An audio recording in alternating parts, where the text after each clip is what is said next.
Assalamualaikum warahmatullahi wabarakatuh.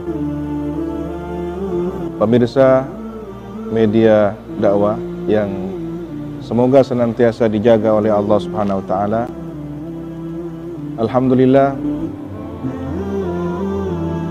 bersyukur dengan lisan kita. Alhamdulillah, bersyukur dengan hati, keyakinan kita. Dan alhamdulillah, bersyukur dengan aktivitas perbuatan kita. 3 syarat seorang mukmin dikatakan sempurna di dalam mensyukuri karunia Allah Tuhan semesta alam. Para pemirsa, kehidupan manusia sebagaimana sejarah awal penciptaannya, Allah titipkan satu bekal di dalam batin setiap insan yang disebut dengan fitrah. Fitratallahi allati fataran nasa jami'ah. Atau kemudian fitrah ini dikenal dengan naluri keimanan. Setiap manusia yang terlahir ke dunia, di dalam perjalanan hidupnya setidak-tidaknya ada 3 pertanyaan besar. Berasal dari manakah? Sedang apa dia ditugaskan dalam kehidupan ini? Dan ke arah manakah tujuan akhir dari perjalanan hidupnya? Siapapun manusia itu, ketika naluri beragama sedang termotivasi muncul ke permukaan, maka 3 pertanyaan tadi akan terus bermunculan di dalam batinnya. Tidak ada yang bisa memenuhi jawaban dari 3 pertanyaan besar tersebut kecuali jawaban agama ad-din, di mana kita sebagai umat Islam meyakini Islam sebagai agama yang Allah pilihkan kepada seluruh umat manusia. Oleh karena itu, Nabi bersabda, "Dzaqa ta'mal iman." Telah mencicipi kenikmatan iman. Siapakah orang yang dikatakan Nabi telah mencicipi nikmat iman itu? Man radiya billahi rabbah, orang yang ridha Allah sebagai Tuhannya. Wa bil islami dina, dan rela bahwa Islam agama pilihannya. Wa bi Muhammadin nabiyya, dan rela dia bernamikan Nabi baginda Muhammad sallallahu alaihi wasallam. Ini karunia terbesar, dan ini jawaban yang paling menenteramkan dari 3 pertanyaan besar yang mungkin menggelisahkan banyak orang ketika tidak menemukan jawaban dari batinnya selama ini. Berbahagialah orang-orang yang terbimbing dengan hidayah, terbimbing dengan taufik, sehingga dia menemukan guru, menemukan sambungan keilmuan yang kemudian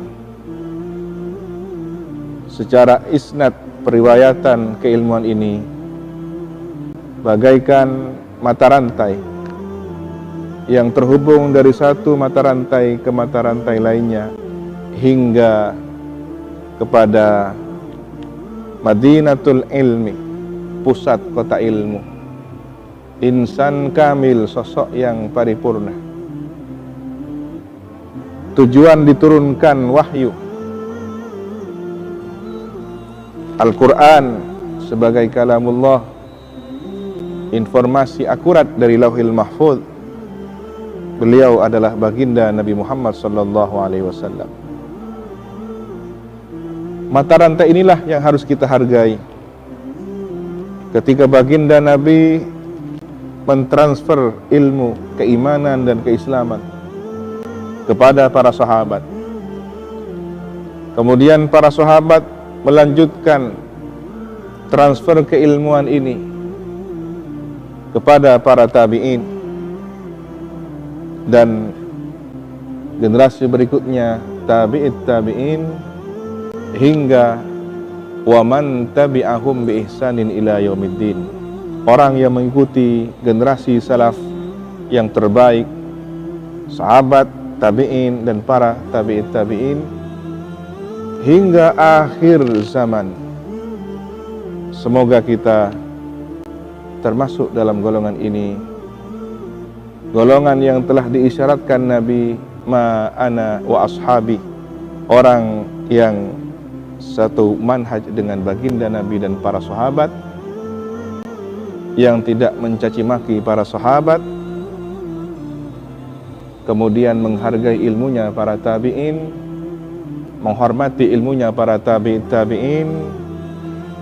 Mereka lah yang kemudian digambarkan Al-Firqah An-Najiyah, golongan yang selamat.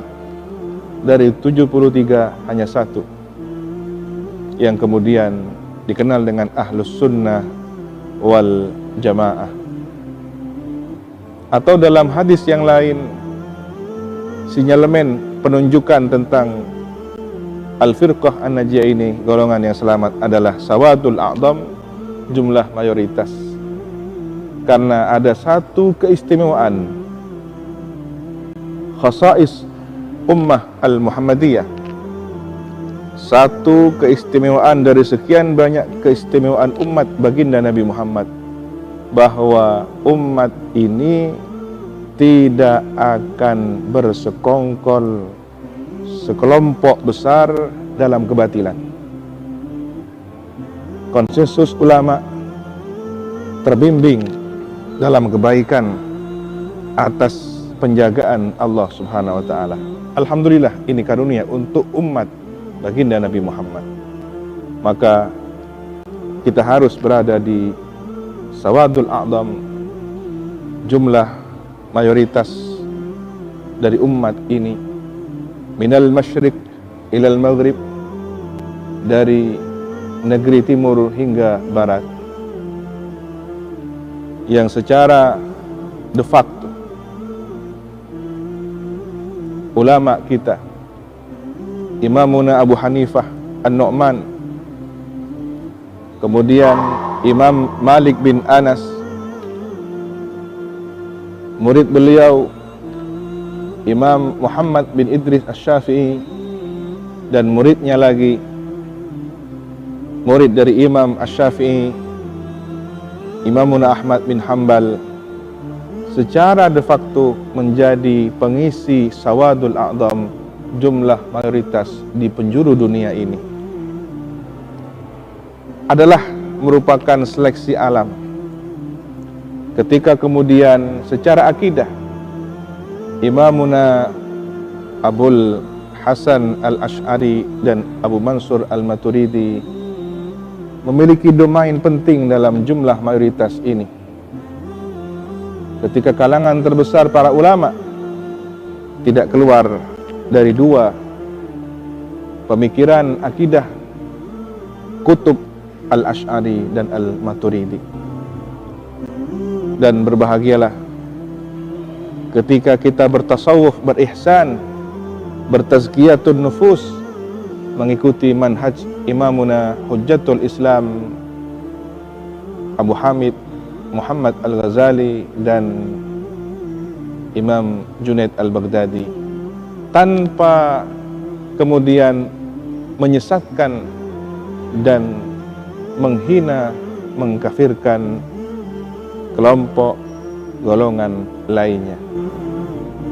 Kita berhusnudzon bahwa apa yang kita yakini ini adalah bimbingan keselamatan yang Allah pilihkan. Semoga akhir kehidupan kita husnul khatimah.